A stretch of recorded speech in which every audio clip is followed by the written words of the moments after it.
Assalamualaikum warahmatullahi wabarakatuh. Kembali lagi teman-teman pada hari Selasa upload budaya pembelajar. Saya hari ini belajar dari bukunya Chris Voss, yaitu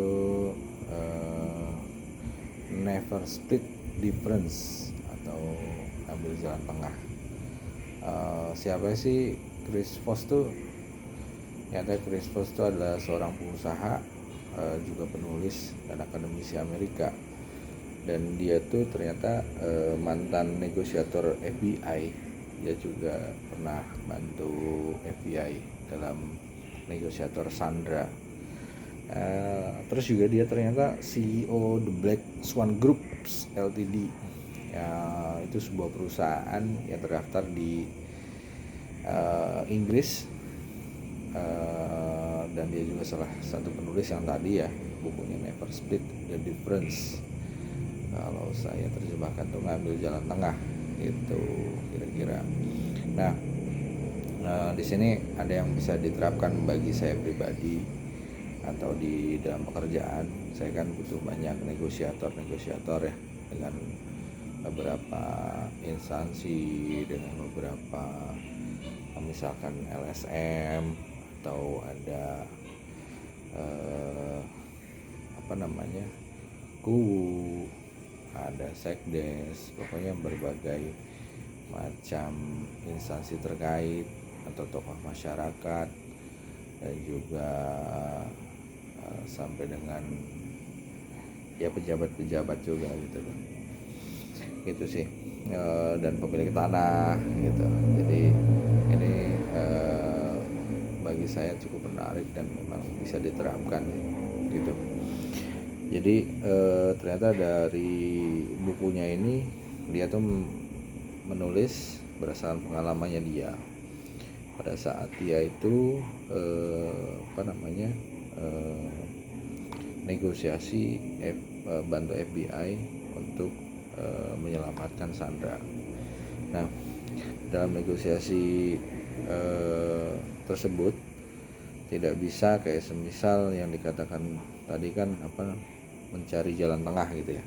Ibaratnya kata Chris Voss tuh nggak bisa nih kita ngambil pada saat negosiasi, ya udahlah gua ambil tangannya terus lu ngambil badannya. Nah, bukan itu yang dia dimaksud adalah jalan tengah tuh, maksudnya win-win solution, bukan seperti itu. Pastinya itu nggak bisa dilakukan lah, karena namanya orang masa tangannya doang terus badannya diambil kan, pastinya ya bukan begitulah gitu.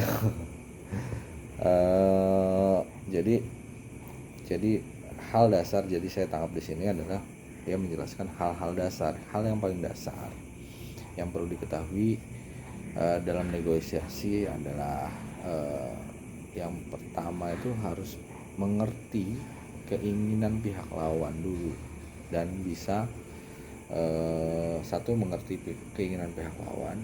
Yang kedua adalah mengerti ini lawan bicaranya sejauh apa nih harus kita menyampaikannya sih, agar bisa dimengerti dengan si lawan bicara kita. Jadi tadi kira-kira kita harus tahu dulu keinginan pihak lawan apa. Yang kedua, dengan komunikasi yang terbaik apa nih yang bisa agar bisa dimengerti oleh dia. Jangan sampai nanti ngomongin dengan petani kitanya ngomongnya udah intelektual banget atau akademisi banget, jangan seperti itulah. Apalagi dengan pemilik lahan dan sebagainya, atau dengan pejabat komunikasinya berbeda. Jadi harus ada perbedaan gitu, dan kita harus mengetahui dulu gitu teman-teman. Terus setelah itu baru, setelah kita tahu apa yang dia inginkan atau maunya apa, setelah itu kita baru tuh menyampaikan keinginan kita gitu. Menurut bukunya Christian adalah seperti itu. Hal-hal yang paling dasar menurut Chris Voss itu harus diwajibkan lah, karena ilmu negosiatornya itu hal dasar bagi Chris Voss nih dalam bukunya. Jadi kesimpulan menurut saya,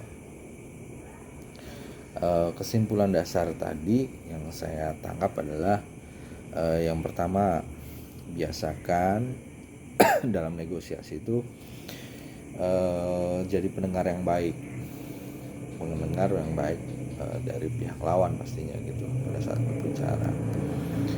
Terus yang ketiga, jangan dominan pastinya, banyak yang kita yang bicaranya gitu, atau bisa nggak memberikan waktu luang untuk dia berbicara, jangan sampai seperti itu. Jadi jangan dominan gitu. Terus yang ketiga, biasakan jangan to the point. Jadi harus ada prolognya dulu, pembukanya dulu, harus mengetahui tadi kan tujuannya apa, supaya mengetahui cara komunikasinya ini seperti apa. Terus yang kedua, yang diinginkan dia itu seperti apa, sehingga kita butuh prolog dulu, nggak langsung to the point gitu. Terus yang terakhir, pada saat komunikasi kita tuh harus menyampaikan dengan dengan jelas, dengan mudah dimengerti.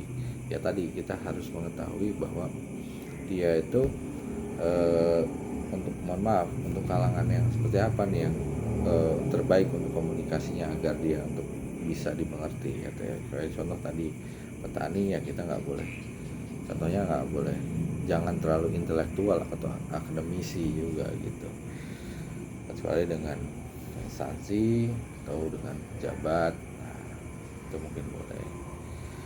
Kira-kira gitu teman-teman yang saya dapat pada hari ini. Semoga bermanfaat.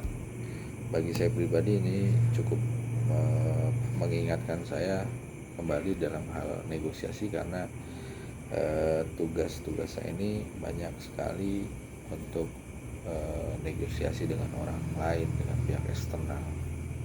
Kira-kira gitu teman-teman. Terima kasih. Wassalamualaikum warahmatullahi wabarakatuh.